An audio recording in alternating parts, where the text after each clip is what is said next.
જે નવું ટોલ નાકું બનવા જઈ રહ્યું છે તેને લઈને ગ્રામજનો દ્વારા વિરોધ કરવામાં આવી રહ્યો છે। અધિકારીઓ પૈસા કમાવા માટે સરકારના નિયમો ક્યાંક નેવે મૂકતા હોય તેવા આક્ષેપો પણ થઈ રહ્યા છે।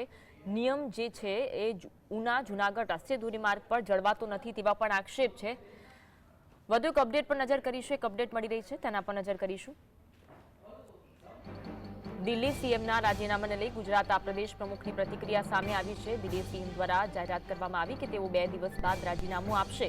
દિલ્હીના મુખ્યમંત્રી અરવિંદ કેજરીવાલ રાજીનામું આપશે તેવું ઈશુદાન ગઢવી દ્વારા કહેવામાં આવ્યું। આ મુદ્દે ઈશુદાન ગઢવીએ પ્રતિક્રિયા પણ આપી। 2 દિવસ બાદ દિલ્હીના મુખ્યમંત્રી પદ પરથી અરવિંદ કેજરીવાલ રાજીનામું આપશે। ઈશુદાન ગઢવી દ્વારા સમગ્ર મામલે પ્રતિક્રિયા આપવામાં આવી છે। જે રીતે જામીન મળ્યા બાદ ઈશુદાન ગઢવી જેલમાંથી બહાર આવ્યા અને ત્યારબાદ આજે તેમના દ્વારા એક જાહેરાત કરવામાં આવી કે 2 દિવસ બાદ તેઓ મુખ્યમંત્રી પદ પરથી રાજીનામું આપવા જઈ રહ્યા છે। તે બાદ એક આપના નેતાઓની પ્રતિક્રિયા સામે આવી રહી છે। પ્રદેશ પ્રમુખ ઈશુદાન ગઢવી દ્વારા પણ આ સમગ્ર મામલે પ્રતિક્રિયા આપવામાં આવી અને તેમના દ્વારા પણ કહેવામાં આવ્યું ઈશુદાન ગઢવી 2 દિવસ બાદ મુખ્યમંત્રી પદ પરથી રાજીનામું આપશે। कर देती है।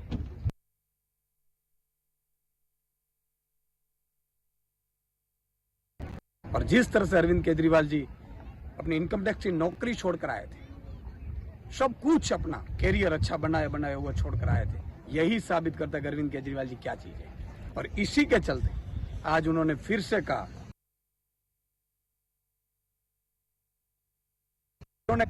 कि यार निर्दोष होने में तो 20 साल भी लग सकते हैं। तब उन्होंने सोचा कि कोई बात नहीं,